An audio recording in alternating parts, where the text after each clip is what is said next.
Hello and welcome to another edition of the Round the Ice on Fantasy and Frames, a hockey show. Stick with us. We're going to be talking gambling segment, fantasy hockey, and just about what's happening in the NHL. Stick with us here on Around the Ice on Fantasy and Frames.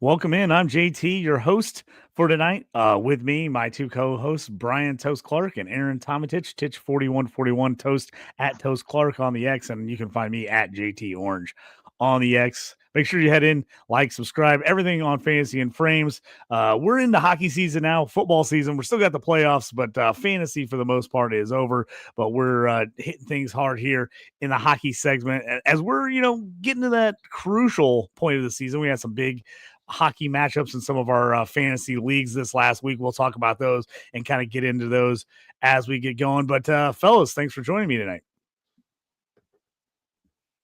Yeah, JT, glad to be here. Week 16. Can you believe it? We got about 3 to 4 more weeks in most leagues until we get to the playoff format. And I actually, if most people actually do 1 week playoff matches or 2 week playoff matchups, and how many rounds they actually have as well. And I kind of like in our home league, man, we do 3 rounds, but each round's 2 weeks, so I'm looking forward to not only the end of the regular season here, but then we have a long playoff segment there, which is going to be awesome. So looking forward to it, getting everybody ready to get their teams kind of locked in for the long haul. Yeah. Aaron, I don't know about you, but I like that double. I like playing that double week in the playoffs, especially in hockey. It's a long season. Like you get that chance where you have a short week. Guys don't play as many games. Something like that happens. I just feel like the 2 weeks kind of evens up where the better team typically wins, as opposed to getting lucky for a week. What do you think about that? Oh, same page. Couldn't agree more. I think that there's the 1 week. There's too much luck. Luck is too much of the factor. Also, too, this year, and then I think the Olympics are next year. So this year we have the best on best, where some of your best and brightest are kind of shutting things down. They're going to play, and they're going to play hard in that. I knock on wood, no injuries. Or no injuries going into that. I think it'll be a cool tournament for fans, but. When you've got that as well, I mean, I know we accounted for that, but you've got some extension there. So minimum 2 weeks per match. I love it because, again, you really decrease that luck factor. Some of those teams that have been chugging, we've all run into it. Whether it's football, baseball, whatever fantasy, everybody in this room, on this pod, every listener listening has all got bounced early, has just killed it during the regular season. Nothing worse and nothing once you just pack it in and quit fantasy altogether when that chip in a chair guy just comes in and he cruises through the playoffs. So the 2 weeks quiet set down. I love it. All right, Jorge jumping here. What's up, guys? What's up, Jorge? Thanks for joining us. If you guys got any questions, comments, anything, make sure to throw it there in the chat, either on YouTube or on X. Feel free to jump in there, ask us any questions around that. But it's time to jump into our first segment. Let's take a look at some Toast Takes and show this man his money. Where's my money? You gonna give me my money? Where's my money, man? All right, this is where we talk about a little bit of our gambling segment, kind of get things going. We got 2 late games tonight. 2 9 o'clock Central Time starts, 10 o'clock East Coast time. Buffalo at Vancouver. We got Florida at Anaheim. Before we jump in and talk about those games and what bets we like here in about 20 minutes for those toasts, well, walk us through some of your Toast Takes for today and where we're sitting at currently. Yeah, absolutely. And I tell you what, if anybody's been following Toast Takes at Toast Clark on the X, or also at FIF Hockey, that's our Fantasy and Frame hockey page as well on the X. I post these almost daily. And what I've been doing recently, and you guys are fully aware, is I've been putting in just some suggested lotto tickets in there. And I got 2 lotto tickets tonight. Again, the whole idea of a lotto ticket is to have every single leg of a 3-leg parlay be above plus 300, and then trying to get that end parlay to somewhere around anywhere plus 8,000 to plus 10,000. Tonight I did an early parlay for a lotto pick, and I did a late 3-leg parlay as well. The early one tonight, and if you did actually follow this on the X there, not bad, because Slavkovsky for Montreal was first leg number 1. He has scored tonight. He actually scored a goal in the previous game as well.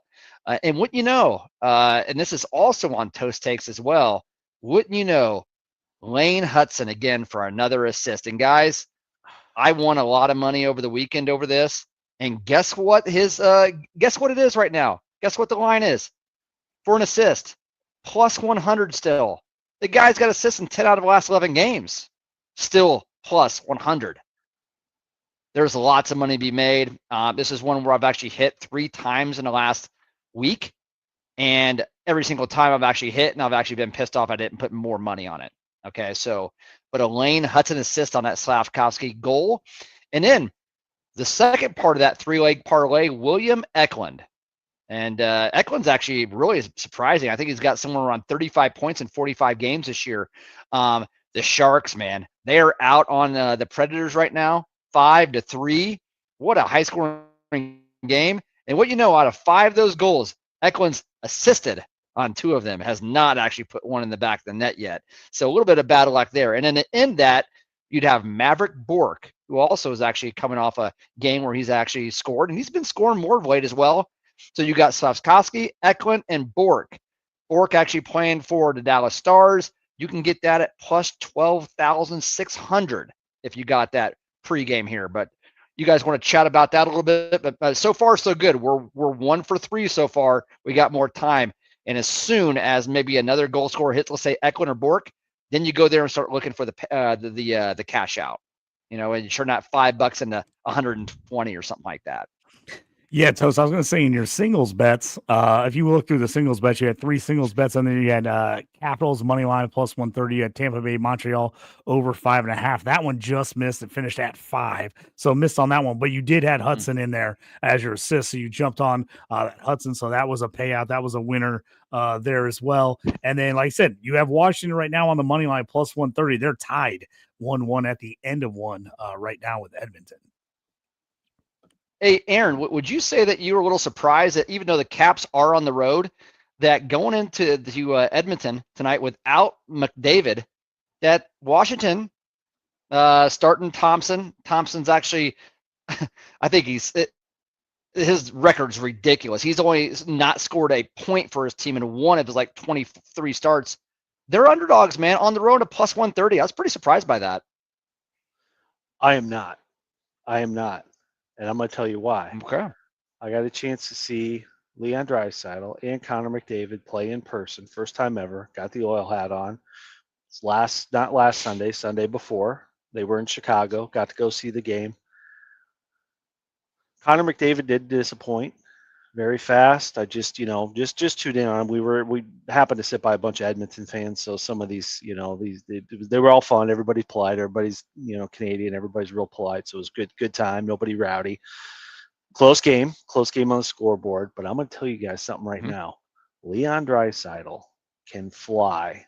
It doesn't show on the screen. I've watched 1.5 billion Edmonton Oilers games. We'll talk maybe a little bit later in a different segment. We'll talk about this BS suspension that McDavid got. That was total shit. Yeah. He should have 3 games. Come on. I'm just very mad about this. All this said, when Leo's out there buzzing around, he is fast. He flies. He back checks. I saw him. I can't remember who the Hawk was, but it might have been Teravainen. He came roaring back and took the puck right off his stick. Like, get out of here. Like he's playing pond hockey. So does it surprise me? No, because I think that Edmonton's for real. I think that I love the Cat. That's to say the hottest team, arguably the hottest number 1 team. I don't know if points. We'll have to look at the standings here, but Caps are hot. They're a great team. But after seeing Edmonton, they're in their barn. They know how to play in their barn. but it's good to hear. It's good to hear because if you did want to sprinkle that with something else or put that in a parlay, that's pretty good odds. That those odds are a little bit surprised. But after watching Edmonton, no, I mean I think these guys are the cream of the crop. They're top tier all the way. Lucky to experience that. Also, could be that the Blackhawks are just that bad. So maybe should catch more than one. Hey, but the Hawks were up 2-0 after yeah. Well, one. Aaron, let me ask you though. Yeah, they were. They lost that game 4-3. But let me ask you, seeing Draisaitl actually play on TV, and I've watched it, like you said, a million games. I mean, just so many games watching the Oilers, especially the late at night, the 9:00 games. Yes. Yes. Does he wear bigger shoulder pads? Because honestly, the pads that he wear, they make him look a little pudgy. And you're thinking, okay, he's just kind of a little bit of a heavier set guy who actually just wants to have the one time, and he has the best one-time shot probably in all of hockey. But is it this the pads he's wearing? Because like you said, I didn't expect you to say like he's lightning fast. I just didn't expect that. Like you said, it doesn't transfer over on a television screen. I don't know what he brand or what he's sporting, but I'm gonna say no. The guy's just big. He's like a washing machine out there. And the other thing too is you'll like again looking at skating, and it's just why it's the best live sport on the planet. I don't care what sport it is. There's some sports that are made for TV. Football slays everybody, but live it's still fun. It's okay. But hockey live, there's nothing like it. On TV hockey, it's good to watch. But he has the widest stride. He has the widest stance. His legs look like he's trying to do the splits, but he still flies. That defies logic. You should not be able to fly around like that when you're like that. So I think that stance gives him that bigger appearance. That kind of just blocky, big, appliance refrigerator type, because he doesn't have an ounce of fat on him. He's just a big dude, and yeah, I mean, what fun to watch. I don't know if, again, if listeners, wherever they're at, if you're local here, Chicago, wherever you're at, you get the chance to see Edmonton to play, it's worth the price of admission. A lot of fun. They're going to go far this year again in the playoffs. I really hope they do. We'll see. Got a future on them too. So kind of a biased opinion since that future put a pretty hefty future on it, but we'll see. Hey, let's go around the ice. Let's talk about what's happening this evening in the NHL. Oh, the good old hockey game is the best game you can name. And the best game you can name is the good old hockey game. So before we jump into everything else kind of going around the ice, Toast, let's talk for anybody that wants to get in a late night bet here. We got about 12 minutes till these two late night games kick off. Anything you're liking in these games tonight or anything to look for? Yeah, I like both these 9:00 matchups. These 9:00 Central matchups are getting ready to go here in about 10-15 minutes. First, I'll start with Buffalo at Vancouver. Again, a 9:00 start. Vancouver, they've won the last 4 matchups versus Buffalo. But man, this series has been close. Each have actually been by a goal this year. And 9 of the last 11, I went back and did the math, have been decided by 1 goal as well. Vancouver, they actually opened up at a -192, I think, yesterday. I haven't looked to see what they are today. But here's what I like. I like to draw, man. So that you can get the draw at +340. So basically, the draw means them to make overtime. The game to go overtime, a +340. I mean, guys, 9 out of the last 11 been decided by a goal. And I think Demko's going tonight for Vancouver. You got to actually feel pretty good at, he hasn't really been in Demko form yet. And Buffalo is obviously not the best road team as well, but this has got a feel of it where a game can actually stay pretty close. And I tell you, the only thing that's going on in Vancouver right now is all the trade rumors. JT Miller, you got to think he's on the way out. He's not happy. I know Elias Pettersson, there's been trade rumors there as well. It's those two guys not being able to get along.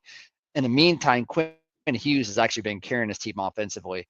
6 points in the last 6 games, including 4 goals. That's going to have to change. You can't have Quinn Hughes actually leading your offense, especially in goals. So, but I like Buffalo and Vancouver here tonight. And again, I like that draw, +340. Yeah, and staying in the tone, or I'm sorry, staying in the same train of thought. A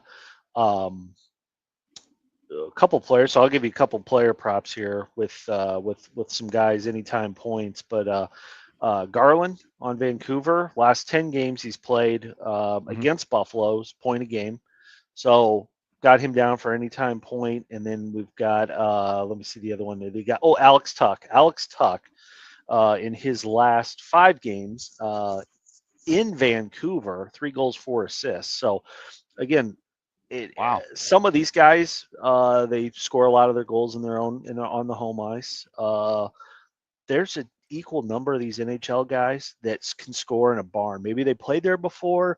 Who knows what it is? Maybe they're originally from the area. Maybe they got friends and family coming in. Whatever it is, this dude scores when he plays in Vancouver. So I got Tuck at a point, anytime point, Garland at a point. That's coming in at 242. That's not a lottery ticket. Nobody's retiring off of that. Put a little scratch in your pocket, just a little bet. And then I'll have another one here when we talk about the next late in the game. And if you wanted to combine the two, then we're talking about some real money. But yeah, those 2 guys for an anytime point. I like that. I got that one in Awesome. there. Yeah, and that's perfect. I'm sitting down here taking notes. I got my pad and pen out and got that. But the other late game here is Florida at Anaheim tonight at 9:00. And guys, Anaheim can't score. They've went back again, just doing the math. 7 goals in the past 5 games, and I'm getting pretty damn good at math now. But hey, shut out 3 of those games. They've been shut out 3 of the last 5 games. I mean, they ain't good. Okay. So, hey, Florida, they really haven't been lighting it up either of late. They've been kind of scuffling to actually score the puck.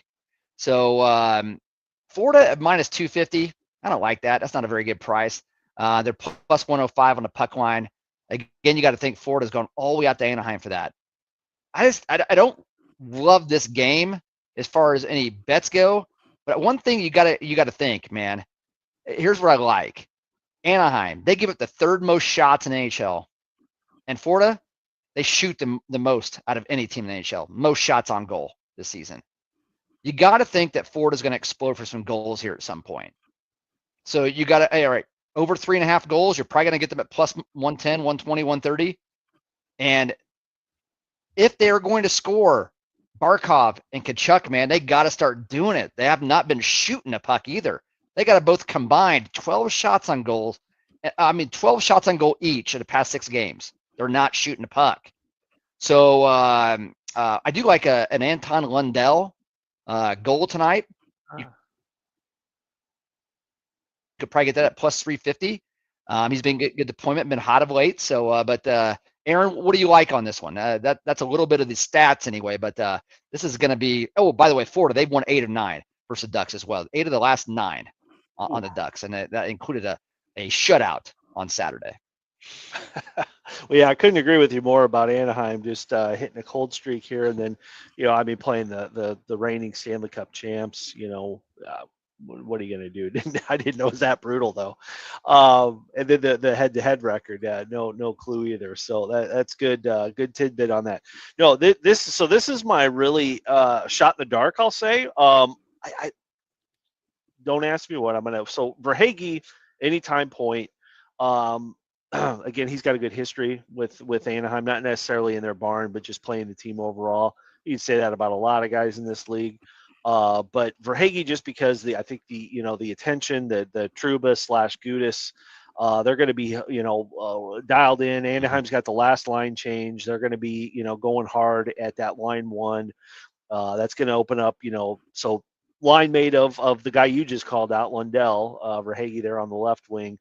And then my just random throw it to the wind, see what happens, lottery ticket, if you will. But I got Samoskevich with the anytime goal.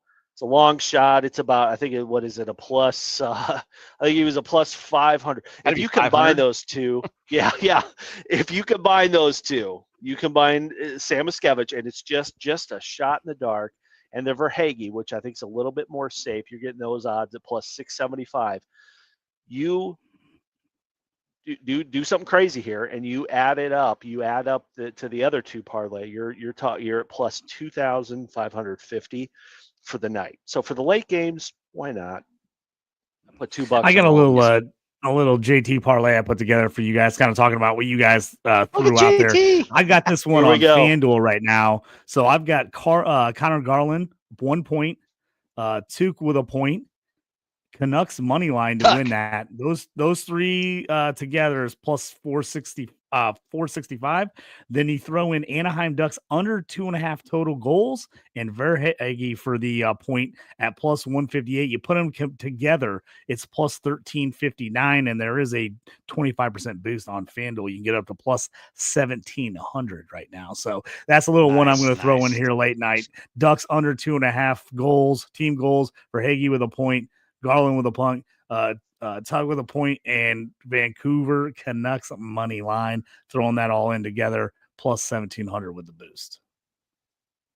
Yeah, hey, JT, I like that. And here's the deal: if we were smart, here's what we'd actually do. If we were smart, we wouldn't put any parlays together. We'd put Lane Hudson assists for $1 million. For $1 million. Put $1 million For on $1 million. it. All right, I mean, because you're gonna hit, it's gonna win. I mean, I don't know why we're even trying to mess around with the parlays. Just we need to sack up, and we actually need to go ahead and just put for $1 million. All right, put $1 million on it. Yeah, he has been hot. You've been telling us all week. You've just been take Hudson all week in the group chat. He's like, "What are you guys doing? Just take him for an assist." He's like, "Don't mess around. Just put it in and let it roll." Yeah. He's sick. Yeah, he's playing well. That dude, I tell you. Oh yeah, so fast, such quick hands. Yep. So a couple other games going around tonight. We'll kind of catch you up on what's been happening, what's not. Flyers just won an overtime game 2-1 against the Red Wings, a close one there. But a late goal with about 20 seconds left in OT. The Flyers get their 2-1 win. Other finals, Canadians 3-2 got the win over the Lightning, and the Rangers 5-0 over the Senators. Those are our three finals. We do have 3 games currently going. Carolina up 1-0 over Dallas. Just started the third period there. We talked about a little earlier, San Jose all over the Nashville Predators right now, 5-3. That one's at the end of 2, getting ready to head into the third. And then Washington and Edmonton, we talked about 1-1 right now at the end of 1. Anything jump out to you guys Aaron, for anything those games early on? Your guy, Leon Draisaitl. Yeah, Leon Draisaitl with a goal tonight too. And JT, my apologies. I think I'm on a delay of some type. So, yeah. Draisaitl with a goal and Wilson with a goal already in that game. I'll tell you what jumps out at me, JT. Didn't even realize it. Haven't even checked the Rags game. But the Rags up 5-0 on the Sens. Wow. I mean, what? Whew. Yeah, playing at home, boy. It's just, you talk about it. Oh my God, look at that, Matt Rempe, first goal of the year. Yeah, he scored a goal, and what do you have? Did he have 15 hits with that and 10 penalty minutes? What happened? You know? Oh my goodness, that's insane. Then our boy Cooley. We've been talking Cooley up a lot on this pod, but 13th of the year on the power play. So Cooley with some power play time now. Boy, maybe the Rags aren't dead. I don't know. We'll have to look at the standings here real quick. But geez, I mean, I'm shocked. Yeah, that one jumped out. I did not expect you to say 5-0 Rangers at any point on any of these podcasts because they played so poorly. But wow, good for them.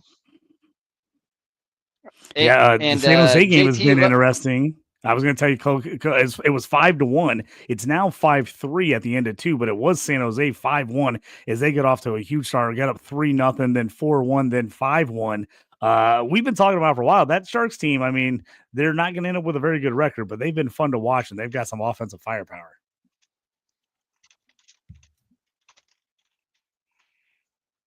Yeah, JT, and I was going to say as well here that the whole Matt Rempe joke, number 73 there for the Rangers.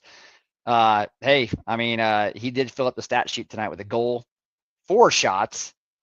Hey, 2 penalty minutes. We knew that was actually going to happen. No, 4 penalty minutes. Sorry, 2 hits, and a night's work of 9 minutes and 12 seconds on ice.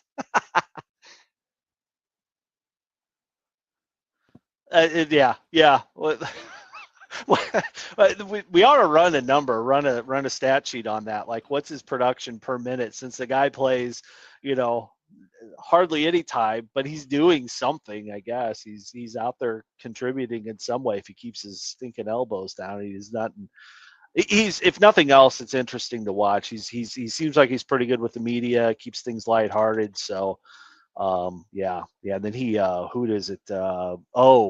Zekai, Wi-Fi, absolutely thrashed him in a fight. Didn't think anybody would ever be able to reach Rempe because he's so tall and so lanky, but Zekai took care of him, man. He really busted him up.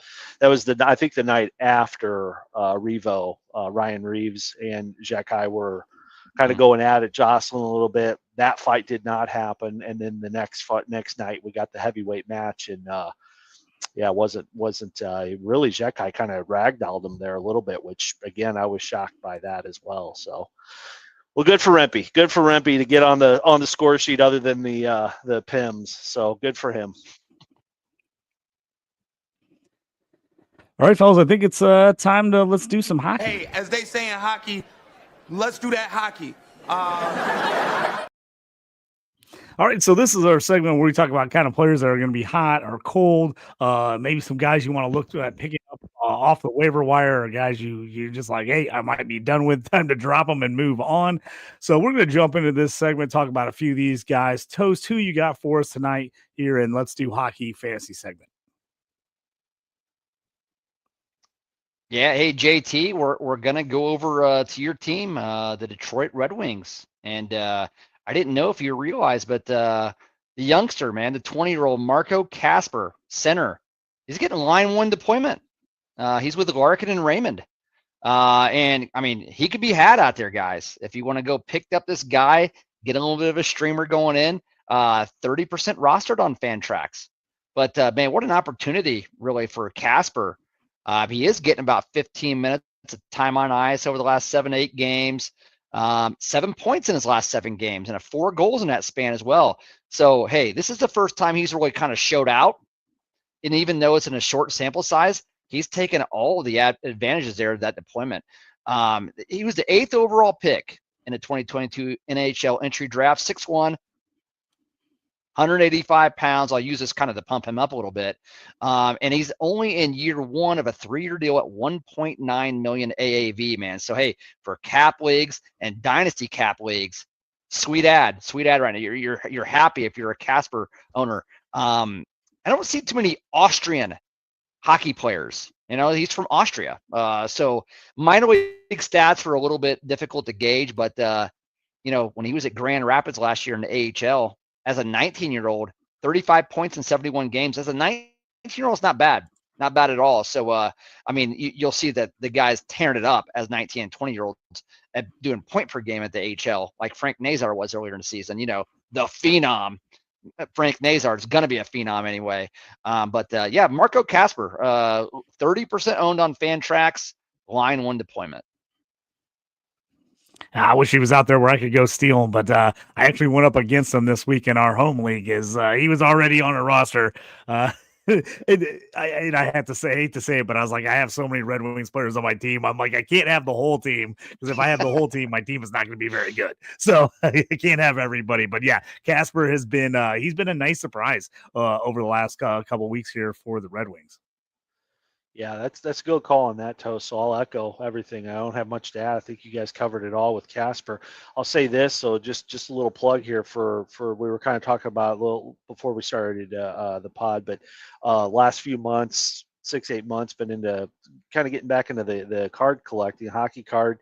So what that does, and the reason why I bring it up is because Marco Kasper has been the ticket to get. So his rookie cards are out there.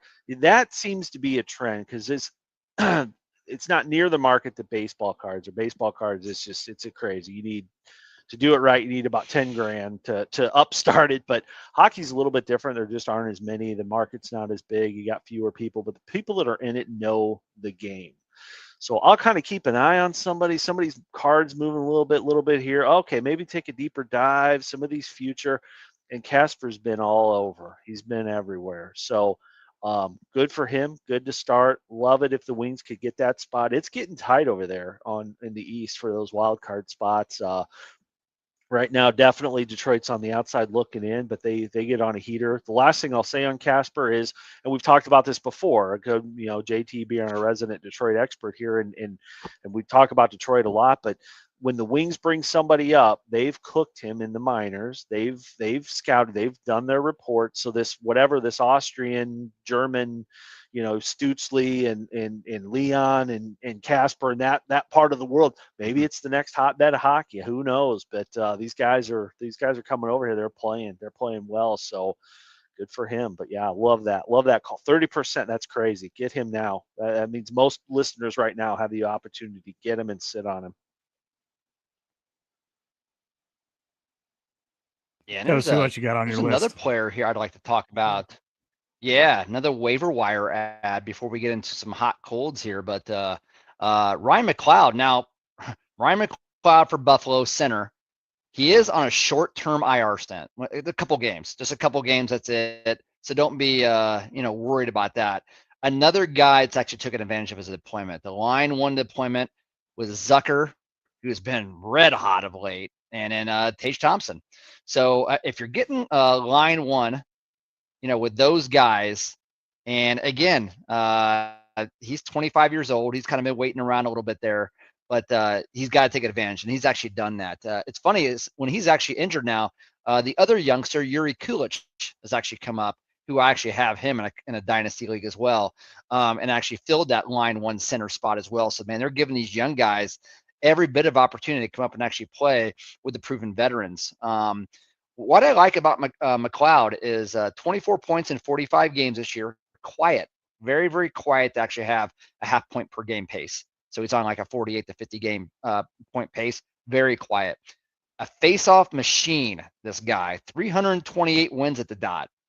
I think it's 53% too. So you got to think he's probably top 10 in the league in face-off. So for category coverages, and also for Dynasty League, he's 25 years old. And for cap as well. A $2.1 million AAV contract in the last year. I'm guessing, hey, he's not a household name, right? So what's he going to get in the next contract here? I'm guessing probably another 2 to 3 year bridge deal again, something, maybe a 3-year deal. You're probably going to get him at $3 million a year. I mean, honestly, if you go back and look at his stats, he's got a knack for scoring the puck. And when he's actually given opportunities, if you're going to be able to get a guy at 3 years for $3 million per, that's going to get you 50 points and all of them face-offs wins as well. It's a real good guy to go out there and target. And again, this is another guy who he's going to be under 50, well under 50% owned on Fantrax. And you bring up a good. I remember McLeod when he was playing. He came up in the playoffs. He's playing in Edmonton last year, of course, and Oilers, fast skater or Oilers. I'm sorry, Oilers and fast skater. Kind of getting that line 3 and line 4. I know he went. I don't know. Might be one of those guys the Oilers regret, losing. They didn't have a choice with Broberg and Holloway, but. And they went after Savoy. I don't Savoy. He's we'll see on him, but yeah. He it seemed like his name was called out a lot. Might not have shown up on the score sheet. I was actually looking at his career stats. It never really kind of 20-30 point guy, but hey. You get that. Your line mates are so important. Hockey, again, going back to the team sport. Arguably there isn't more of a team sport when it comes to personal stats than who's on your line with you when it comes. I mean, you're not talking 11 guys on a football team or something like that, or playing ball, but hockey, you're skating with those guys. You play better. You got more opportunity. You got that last line change at home that I talked about before. Could be his, and for him to do it in Buffalo too, maybe that's all he needed was that spot. So love it. Like it. Yeah, so who out there has been kind of hot? Who's kind of been cold here in the last week or two as we're kind of looking at across the fantasy landscape? Yeah, I got a hot and a cold player maybe to mention here, but before we do, JT, let's tell the listeners, just Sharks and Predators now 5-5 and heading to the middle of the third. What? That was a 5-1 lead to the Sharks, man, and the Predators have exploded with 31 shots on goal. And of course, it's probably George even net. And we know how bad and fragile he's actually been this year. And they've just exploded on him here in the late in the second, early in the third here as well. And now it's a 5-5 game. Again, still looking for a William Eklund goal there to get my second goal of that lotto pick parlay. And he's had plenty of chances tonight and on the assist train there. But that's a game to watch. So let's first talk about the hot player.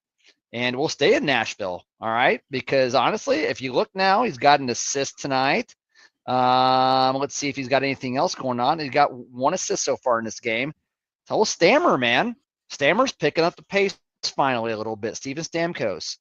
I went back and looked since December 23rd. 7 goals and 4 assists for 11 points in his last 11 games. So winning a ton of faceoffs as well. You can actually get that from Stammer. He's always reliable for that. Would like to see him shoot a little bit more, but in a redraft league, man, you just ride his hot streak. Because I'm not sure you could actually, well, it's a sell high situation. As bad as they've actually been this year, I'm not sure you could actually sell high on a redraft league and get rid of Stamkos right now. I think you just have to enjoy this ride and hope it continues. And guys, I don't really know how it couldn't continue because the first half of the season for Nashville and all their players couldn't get any worse. Right. Yeah. So, I mean, so right now in the season, he's 16 goals and 14 assists for 30 points in 45 games. That's his lowest point per game total since he's actually been a rookie. So back in 08, 09, and that guy's been around forever, hadn't he? But Steven Stamkos, a hot player right now. If you have him, good to you. If you actually don't have him, again, don't give up too much because, again, there's a lot of unknowns there in Nashville. But, man, he's really, really heating up right now. Yeah, this game, Aaron, do you have anybody the hot cold?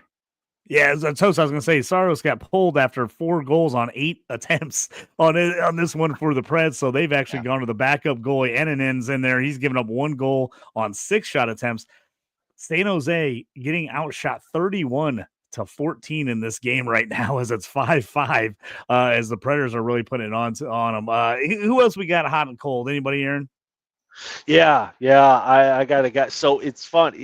Again, not planned because we've shit on Stammer almost since the beginning of this year. Other than the praise you got because you took him late, Clark. You know, Toast took him late in our home draft. We always talk about it. It's such a competitive draft. It's so fun. League rather. But yeah, Toast took Stammer late. Everybody waited on him. Could be paying off now, but we shit on him all up into this point. Other guy I've been shitting on, Jason Robertson, because I had a choice. at the time, and I've talked about this before, but I had a choice. Take Braden Point, who's lighting the league on fire. He's him. He's doing everything he needs to do. I don't know. He's got 1 million points, and instead I took Jason Robertson, and that guy's been a turd, except for late. Last 5 games, 8 points. So my hot take of the day is Jason Robertson. Everybody that waited for this guy to finally get going, finally doing it. He's finally getting he's looking like he's looked in the past. I don't know what happened. I don't know if he's changing lines. I don't know what's the Boyers, the coach there. I don't know if something's changed. I don't know. Whatever it is, keep doing it. I hope if he's doing something different pregame meal, whatever it is, keep it up because he's looking good. And these are good goals too. These are good goals. These are not garbage time goals. These are good, meaningful goals, 5-on-5. So that's my hot take, hot streak player of the week. Nice. I actually got. I was going to bring up one guy that I have that's wasn't getting talked about a lot, but is actually playing pretty well, and that's Capo Caco. Ever since getting traded over to Seattle, he's got points in 10 of his last 13 games, and he's got a couple multi-point games in there for a guy who was just becoming an afterthought for the Rangers. I've got him on a couple teams, and I was like, man, what am I going to do with this guy? And he's starting to turn it up here for Seattle. In his 15 games so far in Seattle, he has 13 points, 4 goals, 9 assists, 16 PIMs, 23 shots on goal. He also has 5 blocks and a power play goal, and they're shooting 17.4%. So he's improved all his numbers basically since coming over in the Rangers. He had 14 points in 30 games. He's got 13 and 15, half as many games. He's got almost the same amount of points in Seattle as he had with the Rangers. His shot percentage is up from 8.9 to 17.4. He's just been 45 shots in 30 games, 23 shots in 15 now so he's definitely a guy that's getting in there. Former number 2 pick, kind of was like people were down on him, but he's kind of found his way here. I'm liking what I'm seeing out of him so far here in Seattle. Yeah, JT, great call with Kakko, man. I'm with you. And this is a guy that I think now, if you might want to, if you ever believed in Kakko when he came out in the draft, then you got to actually believe that you were going to get this Kakko. And if you actually thought this is the guy you're going to get, then you need to go out there in a dynasty league and actually get him. And you may have to give up a little bit more, but you, again, give up what you actually would have given up in the event that you were going to draft him as the second overall pick, back in that draft with Lafreniere. I believe he went 1 in that one, or maybe they had him back-to-back years, but okay. Yeah. But you got to reevaluate and see if you want this guy, because now he's all of a sudden, he's another dynasty chip there. He's resurgent, and his career is back on track. And man, tell you what, the Rangers, they'd screw up a peanut butter sandwich right now, wouldn't they? I mean, it's just unbelievable. Anything they touch right now is just going to crap. Well, the nice thing for Kakko is that, you got to figure with him being on Seattle as opposed to the Rangers, that's got to lower his price. You got to think people aren't going to be as high or heavy into him not being on the Rangers. And is he playing a little better? Yeah, but it's a small sample size. Has the person that has Kakko really believe in him? Are they like, oh, they love him on Seattle? Maybe not, like I said, Toast. But now, if you're a guy that believed in him from before, now might be that window to go in and try to buy him at a decent price. Maybe somebody that is like, oh, he's just getting a hot start because he's on a new team, but doesn't really believe in him, and especially not now that the Rangers have given up on him. You're gonna go that East Coast bias where they're just gonna be like, oh, they didn't think he's any good, so he's probably no good. They basically gave him away to Seattle. So that's where I'm at. I'm a buyer right now. I like him. I actually think this is going to fit him better. Is just like a little less of the spotlight in New York, being out in Seattle. I mean, so not everybody's built to be in the big city, man. Not everybody's built to have the bright lights on them at all times like you do in New York. Sometimes these guys get to a little bit of a smaller town, a little less media pressure, and man, they kind of flourish. And I think this might be a spot for him to kind of do that. Yeah, JT, I think every single point you made is exactly what I was thinking when you brought him up. Was the spotlight, if nothing else, the spotlight. You're talking an original 6, the microscope's on. I mean, when's the last time it had to be the Yankees, right? I'm trying to think of when the last time they won a championship. Anyway, so the media scrutiny's there. He started playing in the NHL at 18 or 19, I want to say. English is second language. All these like you said, some people just aren't built for that. I mean, you throw me over in foreign country. No, I'm not. I'll tell you this right now. 47-year-old me or 18-year-old me, not my thing. I don't like that. Could be. Get out to Seattle. And I tell you what, the last thing I'll say is, because you hit every nail on the head with this guy. I hope this is I hope this is the play, because it's like you said, this is the guy that we were looking at when he was drafted. I just love those uniforms. Those sweaters are sick. I love the color scheme.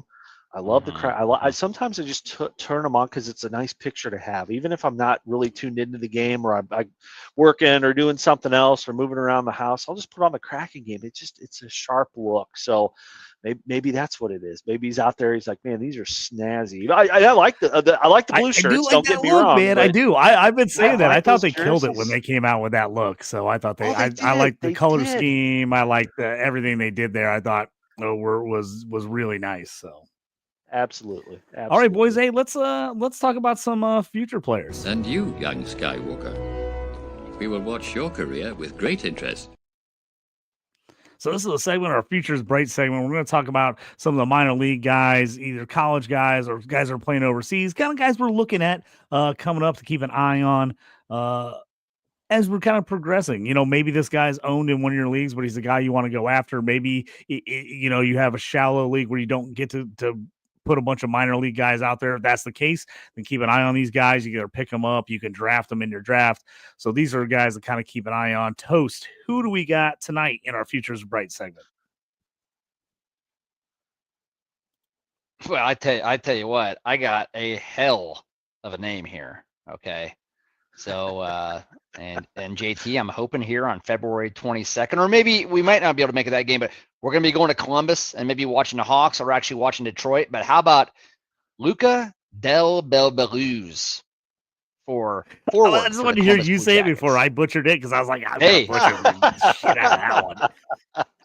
I'm okay. I'm gonna admit I'm pretty good at names, right? I'm pretty good at actually the pronunciation of NHL hockey names. Just listening to many podcasts, watch too many games, but this is one where I struggled a little bit. But I'm assuming it's again Luca Del Belbeluz. And what I really loved about him, and he's the AHL this year. He started the year in AHL, and of course the Cleveland Monsters. Man, how awesome is that? The Cleveland Monsters. The Monsters. That's great. That's great. So in 38 games of the AHL for a 21-year-old, mind you, so this is pretty big at the AHL level. He had 17 goals and 20 assists. That's good for third in the entire AHL in scoring for a 21-year-old. You don't see that often. When you do see that, you only see that for the really the can't miss prospects, right? Like Frank Nazar for the Hawks. He was second in the AHL in points scored through 30 games before the Hawks brought him up. And Nazar is a guy who actually spent 1 year in the minors. He's still only, I think he's 19 or 20. I can't remember which one, but he's young. You get a 21-year-old in there and a top 5 in AHL in scoring, you got something there. And that's what he's actually doing. So, and he's been up for 5 games with the big club. Yep. 3 points in 5 games, man, a couple goals. So only 19% owned on Fantrax. If you don't have him in a dynasty league, you may want to go rectify that here after this pod. But if it's a redraft league, hey, you better be a real deep roster right before you decide to go ahead and pick up Blues. But nevertheless, he should be on any dynasty roster as well. He was the 44th pick in a 22 entry draft, 6 foot, 180 pounds, still on the entry level contract as well. So he hasn't come up for his contract yet. And here's the only thing, he's getting line for deployment. So is this kind of like, I don't know, like won't last? Maybe at the NHL level, yeah, a little bit too early, but here's the deal. He's tearing up at the AHL. He's actually got 3 points in 5 games on line 4 as well. If anything, you got to be thinking they're going to give him better deployment here soon. He's actually going to be moving up the lineup. So especially with a guy like Chinakhov actually out right now for the Columbus, he could see himself move up the roster there a little bit and move up the lines. But man, Dauber said, sharp shooting center with great hands. Needs to work on skating and the physical play. Okay. So at least you actually know what he needs to work on, but nevertheless, what a great start for his NHL career and a great season in the AHL. Luca Del Belbeluz. I thought for sure you were going to be dropping a Russian name on us. And then I thought, well, what's he nervous about? You knock all the Russian names out. He's got those like, guys. Who's this guy? Yeah. Wait a minute. No, I love that. You guys were talking up the outdoor game. We had a on our text chain there. Like JT, you pulled up those sweaters for that outdoor game. Pretty cool. None of us, I really think, are fans on the stripe on the Detroit helmet. Dude, that was the number one thing that everyone on Twitter was complaining about. I thought I was the only one when I first saw it. I was like, oh, that's throwing me off. Then you immediately said you hated the stripe. And then I got on Twitter and literally every comment underneath was, what is with the stripe? I hate the stripe. So I was like, well, at least we're not the only ones that thought the stripe. But I tell you what, I feel like they've been wasting the helmets in hockey because I'm such a helmet guy from football. I love a cool helmet in football. I'm like, man, they just waste the hockey helmets other than the goalies who have the sweet paint jobs, face mask, everything else. I like the wing on the side. I'm like, oh, this needs to be a new tradition. They need to start, figuring out how to paint everybody's helmet and do like a logo on there. Cause I was like, man, if that's the one thing I'd be keeping, it'd be the wing on the helmet. I thought was awesome, but yes, get rid of the stripe down the middle. I don't like it at all. Yeah, yeah. The sweaters though, the Detroit sweaters are cool. Like that'd be cool to pick one of those up. Same with Columbus. I did like the Columbus look. Although you talk about Twitter, everybody's saying it looks like a big old wrench on that cannon's like a big. Yeah. That's what some are saying on that. So it's like, well, Yeah, well, people anyway, can't help yeah. themselves. You know that. Yeah, They see that, like, yeah. But God, an outdoor game. I've never personally been to one. Had some friends over the years that have gone. Pretty good things. Obviously missed out on the classic this year, the lowest rated one that we were talking about a couple pods ago. But yeah, if you boys get a chance for that, that'd be pretty cool to soak that in. And again, we've kind of talked about them too. And I know Toast, you're on them as one of your teams you're watching, but a lot of good hockey being played in Columbus, deservedly so. Monahan going down. I'm not even going to attempt his name because it's too much time has elapsed between you pronounced it correctly. I'm not going to butcher it now, but Monahan goes down. That kid comes up and he's looking pretty good. Just fills the gap. So well done on that team. I've got all right. Let's What you got? Anybody else you want to talk about, Aaron? Before we move on? Oh yeah, to the next segment? just real quick on the futures. Yeah, now mine in. are a little bit deeper dives, on those. But these are guys again. This is probably going to be more beneficial to those of you that are playing those dynasty leagues, like we have. But kind of what I started doing was going back through teams, starting alphabetically, and looking at these blue chippers. How are they doing? Are they doing anything? Are they stinking it up? Are they one and dones? Just that type of thing. So really kick it off and look at the first 10 teams. I'm just going to talk about Anaheim real quick, but they're two blue chip guys. Terrence Smith, who's a defenseman, he was partnered or paired up with Zellweger in I forgot the affiliate now with the Anaheim, but he's 36 points in 20 or no, I'm sorry, in 40 games. So right on pace. Again, everything that I've read, played well with Zellweger. Z will be waiting for him when he gets to the big club. So as advertised, I think a pretty good spot. So again, going into your draft, redraft, dynasty, whatever, Terrence Smith's a good name to watch for.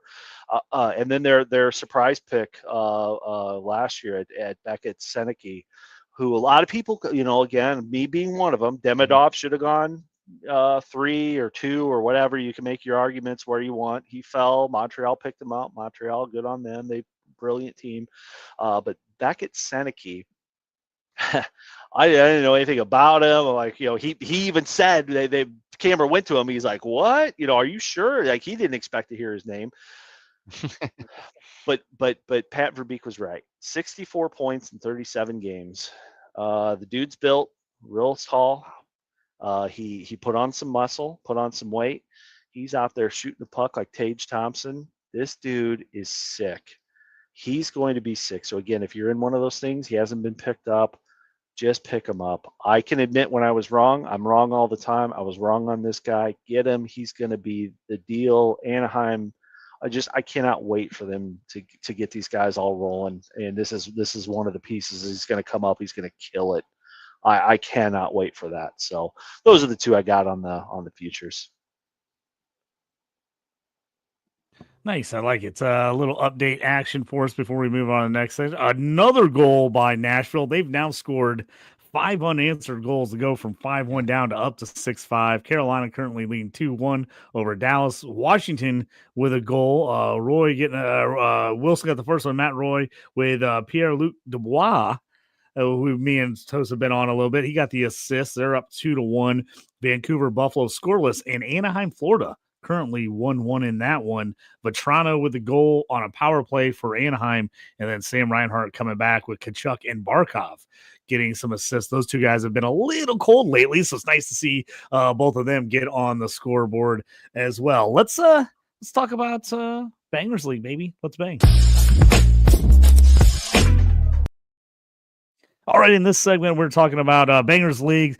Leagues where you get more points for blocks, hits, penalty minutes, those types of things. That's our home dynasty format is a Bangers League. So that's kind of where we talk about those guys here.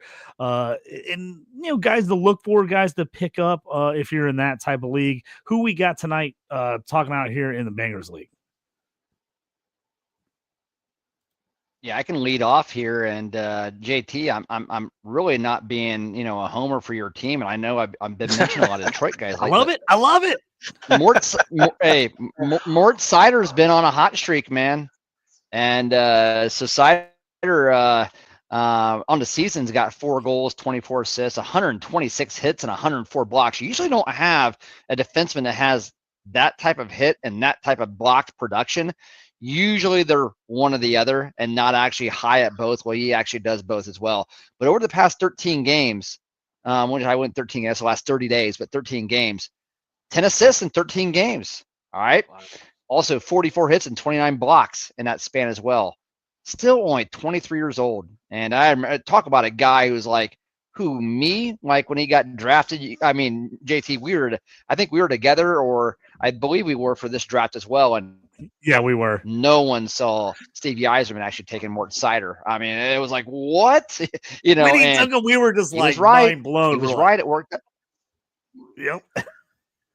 Yeah. Like, who is this? He was guy? on no one's board. Yeah, but man, hey, I like to say, hey, Bangers League dream, and that's what he is, man. He's pacing for a career high of 50 points this year as well. Averaging most time on ice of his career. He's getting a pace for over 200 hits, around 180 blocks, 35 PIMs as well. And he's in year 1 of a 7-year deal at $8.55 million AAV. I only would spend in a cap league. I would only spend that much money on a defenseman in the event that it's a bangers cap league. Yeah. Okay. Because that's a lot of money for a defenseman. If it's a straight points league for 4 goals and 24 assists, and you don't really have that emphasis on hits, blocks, PIMs, that type of stuff. So he's a nice player, no doubt. He's a really, really good player. But I wouldn't actually just go pick up Sider or actually get him, especially in a cap league, unless it's a bangers cap league where there's emphasis on those peripherals. So, but Mort Sider, man, red hot right now. Yeah, Toast, to kind of give you people an idea of kind of where Sider's at. He was a guy I was hoping to get like the 3rd or 4th round. He ended up going the 2nd round of our draft. I was shocked. I couldn't believe it. I was mad he didn't get back. Currently in our home Bangers League, he is 3rd among all defensemen in scoring with 208 points on the season, averaging 4.43 points per game for him. He's only behind Cale Makar and Zach Werenski.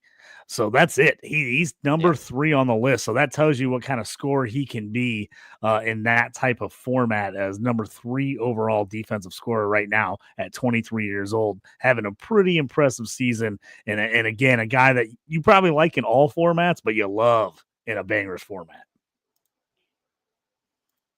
Yeah, and what I'll add to that, again, and I said it once and I'll say it again before I turn it over to Aaron here.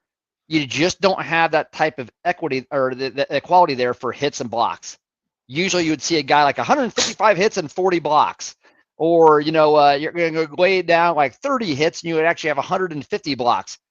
He's pacing for the same 126 hits and 104 blocks on the season. You're pacing for almost 200 at that point. This is pretty rare. I mean, pretty rare to have a guy do that. So in this format, man, he is just awesome. Yeah, Toast, he is right now one of only 3 players, defensive players in the league that has 100 blocks and 100 hits. It's him. he's number 1. Number 2 is Mackenzie Weegar, who's just missing it right now. He's got 118 hits and 97 blocks. And the only other guy is Radko Gudas for Anaheim, 152 hits, 103 blocks. That's it, folks. Those are the only 3 guys up there that are right around 100 blocks and 100 hits. So that tells you how rare that combination really is in the league. Now I'll say my favorite thing. I mean, and that's impressive. I think I can't remember. Maybe one of you guys just mentioned his ice time too. He's raking in about 25 minutes a game. It's like Drew Doughty numbers. So good on him. But I tell you what, my favorite thing about him is won't show up on a stat sheet. Again, it's those deep dives, watching the Detroit game, all 3 periods, because again, they're one of those teams kind of in the mix. They're fun to watch. Seeing Casper, watching Patty Kane, all the nostalgic reasons, and just a fun team to watch. I think it was in tonight's game. Sider's just a badass. There was some scrum around the net. He went at somebody pretty hard. Now, I don't think he's ever dropped the gloves. I don't think it looks like he can throw them, but he just has this crazy look in his eye, and he's staring somebody down on Philly. And Philly, he went off. He didn't even go back into the scrum. Like, he didn't even do that kind of, grab a jersey. He got out of there. And Sider's just sitting there just staring at him, and he's just laughing. I'm like, whoa, this kid at 23, he's just with his eyes, he's getting somebody out of the scrum. Cool guy. I like him. He'll be there forever with that contract. He'll retire a Red Wing. So I guess in some ways I'm glad Detroit and Chicago aren't in the same division anymore. Well, for me, I don't feel so bad rooting for the Blackhawks now. With you guys, I'm like, I can root for the Blackhawks. They're in a different division. It's not like they're not going up against each other every week. So it definitely makes it don't feel quite so bad rooting for the Blackhawks in that sense. Anybody else we want to talk to in the Bangers League before we jump onto our Cats? Real quick, I'm going to take it all the way back to Seattle again. Talked about Capo Caco and in his recent move, but again, going back, I'm obsessed with those sweaters. But Eli Tolvanen, banger, well-known banger. He's bounced around a little bit, played in Nashville, but he's on pace. He could break the 20-goal mark for the year. His hits are what we've seen before. He's at 141. He got into the 200 hit club last year. Which another thing too, just real quick on hits while we're talking about bangers and hits. I had said before teams counted the hits. That is no more. I didn't look at it. I did take a deep dive into that. There is an official that counts the hits now that's with the NHL. So when I was before throwing a little shade on that, no, these are legit. It's a neutral party now turning in the stat sheet on hits. So he's getting it done with that. But again, you go back to Seattle, may not be, a real competitive team, but with the way the West is moving and some of those guys out there, just a fun, just that gritty banger third line type of guy, but he's also putting them in now. He's putting the puck in the net. So a guy that's out there, he's little by little he's getting in. Maybe he works his way up to a line two guy, especially on that team. There's certainly room for him to grow. So I like what he's done in Seattle since he went over from Nashville. Nice. So that's going to do it for our banger segment. Now we're going to talk about a little categories. Let's take a look at the board. And the categories are. So our category league segment. So if you're in a categories league, obviously you're setting up by different measures. You have, however your league does it, 5 different categories, 7 categories, 10 categories, depending on how you guys have that segment set up. So obviously a little bit different than in a bangers or a head-to-head league. Who are we liking? Who's been hot? Who's not been not here? Categories. Anybody jumping out to us here in the last couple of weeks? Yeah, I'm really liking Jake Sanderson's game. And, I had to actually mention my second favorite team in AHL, and that being the Ottawa Senators, man. And I'm usually not talking about, I'm usually talking about Brady Tkachuk, who really, by the way, he was one of my cold guys. Chucky is on a cold streak right now.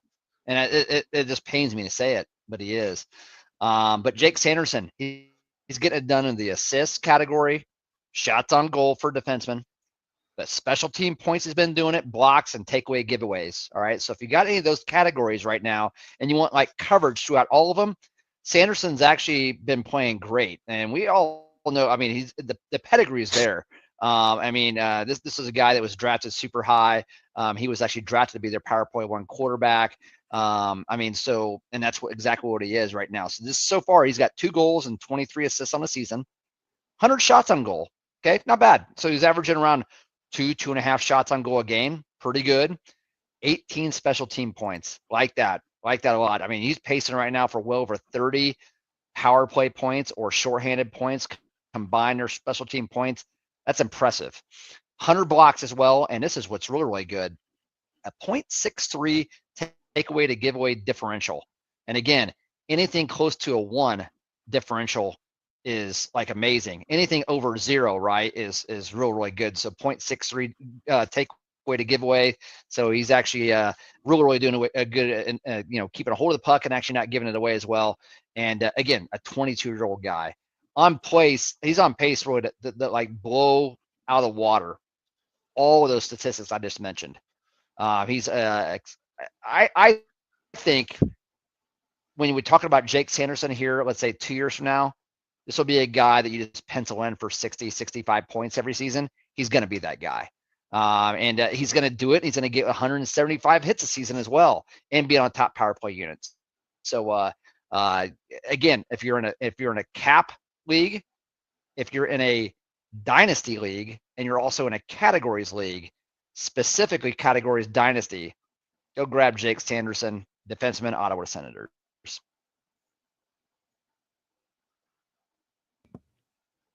Yeah, I like Sanderson a lot. He's a guy I think, Toast, me and you had early on in his career in a cap league a couple years ago. I think we ended up moving him in eventually in a trade, but a guy who's just getting better and better. And again, sometimes you hear about these names when these guys are 18, 19, getting drafted, then you got to wait on him just a bit. Now he's 22, still crazy young, but you got to wait on him just a hair to let him kind of get going and get their feet wet in the NHL.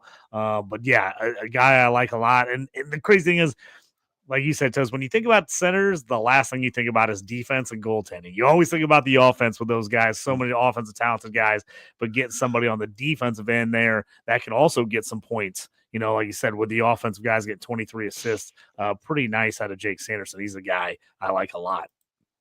How about you, Aaron? Yeah, just real quick here on the Sens. I know they're holding on to that barely. I think they're tied for that wild card spot. So I had no idea on that Chucky, but just one of those teams they're so fun to watch. And I know you guys have been on them for a couple of years, but yeah, I just hope they get it together. Maybe Chucky's waiting for that best on best when he plays with his brother, because they've never played at a meaningful level on the same team, at least for one I read. So maybe he's leaving a little gas in the tank so he can go out there and upstage old Matt Tkachuk since he got his cup. Then Brady's going to go out there and pound some heads, but we'll see. I mean, who cares? They're on the same team and they're on the U.S., so that's all I care about. But yeah, I'm going to go with Sider. I'm going with Sider on the cat. I did not know he's the 100/100 club. I mean, you talk about Ohtani hitting 50-50. Who cares? We double it up. Sider, 100 blocks and 100 hits. That's pretty cool. So that's my cat. I had no idea he was getting in that lane, blocking those shots, those lanky, big legs.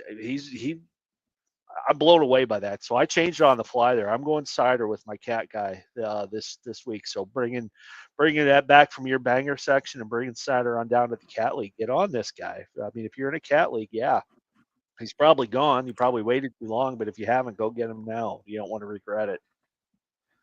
Yeah, he's just one of those guys who, they've got some older defensemen on the wings, but it's like you can see them slowly but surely.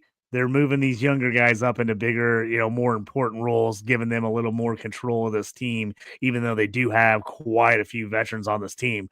They are doing a nice job of getting the guys like Sider in there, getting in Casper. Their other, Evanson, the other young guy on defense. Evanson's had a nice little start to the season. I've got him in our Bangers Cat League. He a nice little start for him. He hasn't scored a ton of points, but he's got 4 goals, 14 assists.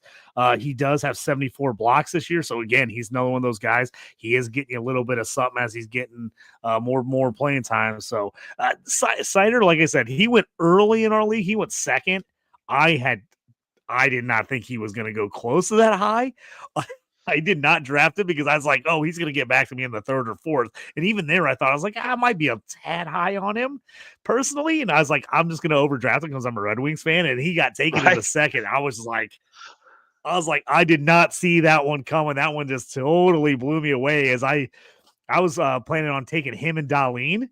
Were my 2 guys I was kind of eyeing. I was like, oh, those are going to be my main defensemen. I'm going to get maybe like in the 2nd, in the 4th round or something like that. And then they both got taken from me. That threw me all off my game. But I love what Sider's been doing, man. And again, guy's young, still real young. 23. He's going to be. I think he's going to be that Lindstrom, candidate for the Red Wings, where he's just there, plays his whole career there, and he kind of mans that defense for 15, 20 years. I totally agree. Well, those were past the hour mark. Give me your kind of final thoughts here as we kind of break the show down. Glad to have everybody back here after the holidays. Things got a little crazy. For now, we're on Tuesday nights, but I will tell everybody, be aware we do have some scheduling conflicts coming up here in the near future. So there is going to be some nights where we possibly jump over to like a Wednesday or a Thursday as opposed to a Tuesday night, depending on what's going on.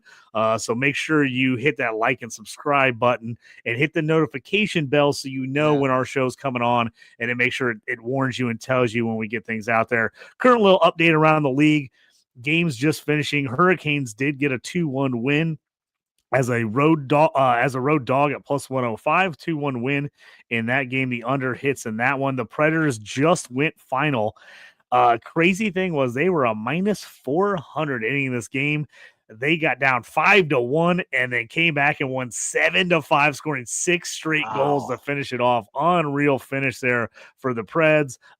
George Him looking real ugly. Not good there for him at all. 7-5. The Predators get the win. Like we said, the Rangers 5-0, a big win over the Senators. Canadians, a nice little plus 120 at home, as they've been a sneaky good team to bet lately. Toast, we had a 5-leg parlay going. I think it was Sunday or Monday night, and the Wings were the only ones that got me in that one, as they are on a little bit of a losing streak after that nice 6-7 game winning streak. When they changed the coaches, they are a little bit of a rub now, but Montreal's a team to keep an eye out, folks. They're getting you some nice wins and some plus money situations. They won 3-2 tonight. Currently, right now, Florida up 3-2 on Anaheim. So Anaheim, who's not been able to score at all, has now got 2 goals, and now I need them to shut them down because I had the under 2.5. So I did not expect a 5-goal first period in that one. So that one's a little crazy. Buffalo is the first one on the board against Vancouver. They're up 1-0. And hey, Tage Thompson with a goal there. So a nice little goal from him. And then Washington currently holds up. They're up 2-1 heading into the third against Edmonton. Any final thoughts, fellas? Yeah, and Aaron Carter Verhaeghe goal. Look who assisted it. Has, got the assist as well. And so I'm gonna just leave everybody with this. Again, we appreciate you guys listening. We're getting a lot of more viewership every week. Love to have you guys. But if you're just getting into fantasy hockey now, or you're just starting to listen to this and getting into hockey in general, and you're like, okay, I need a team, maybe not even a team that's local. And we mention these teams a lot, but to me, there's 3 exciting teams right now that are young, up and coming, exciting from a fantasy perspective and from an NHL perspective as well. And again, we say it, the Ottawa Senators, they're just a fun team to watch. They got a lot of young firepower. Columbus Blue Jackets with all those Russians, man, on their team, those young Russians.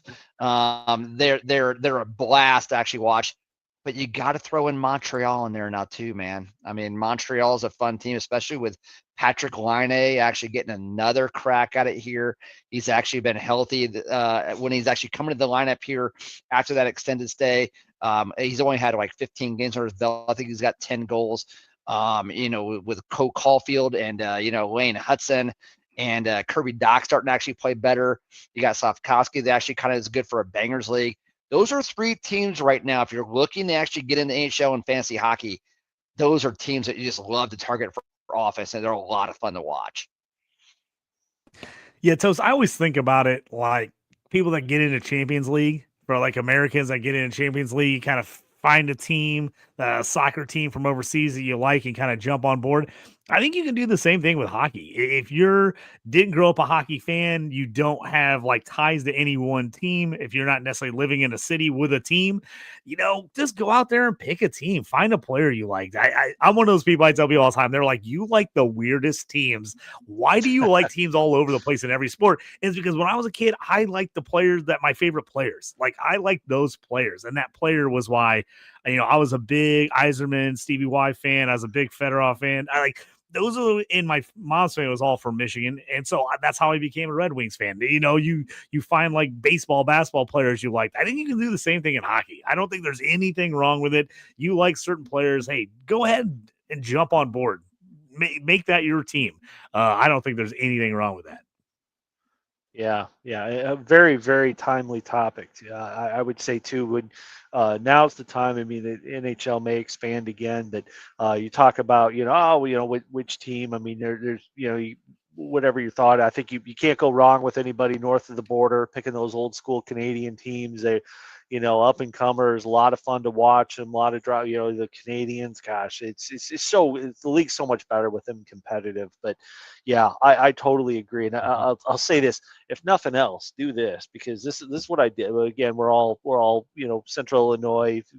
Not all of us on this pod are Bears fans, but two of us are, two of the three. Luckily, JT, it was one of the you dodged that bullet. But this year, I was so fed up with that team, and I'm saying all this. They hired the coach who wanted, Ben Johnson. So I know it's not a football pod, but just this little bit. But if nothing else, go to a randomizer, put all the NHL teams, spin the wheel, pick your team. I did this year. I'm done with the Bears. Or almost done. If they hadn't hired Ben Johnson, my team was going to be the Atlanta Falcons, and I was ready. I was going out and looking for stuff, getting jerseys, looking up. Hey, this is my team. I can't do it. I can't do it another minute. I'm not going to waste another dollar on this team. I've wasted my whole life on the Bears. I'm out. And then they hired Ben Johnson. They sucked me right back in. So that said, there are randomizers. You can pick your team. If you don't want to pick one, you don't want to think about it. Just put it in and follow them. And my God, it's a fun sport. It is the best. Yep. Toast, any final words from you before we say goodbye to the peoples? Yep. Hey, can't wait to see everybody next week. Again, thanks for tuning in and listening. And go find us out there on Spotify and all the other platforms you actually use to listen to this in the event that you either A, want to re-listen, or B, pass it on to a friend. But can't thank you guys enough for the viewership. Please go hit the like button right now if you could. That would help us out tremendously. We're gaining a lot of momentum. And again, can't wait to see you guys and hear from you next week. Yep. And if you guys can give us a like, comment on there, give us a rating. Obviously, that helps us out a ton. If you could jump on there and give us a rating, it is great. And again, while you're at it, following us at Fifth Hockey, FIF Hockey, but also then go to Fantasy in Frames, follow them as well on the X. And then, check out all the shows. Go over to fantasyinframes.com.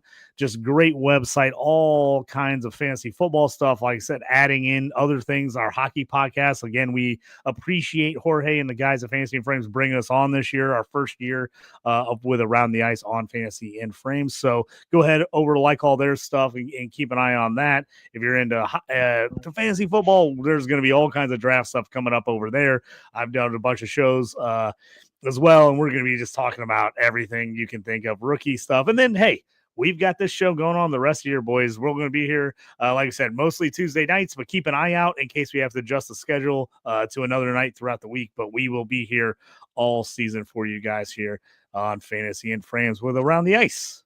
We appreciate it. We'll check you guys next time. Have a good one.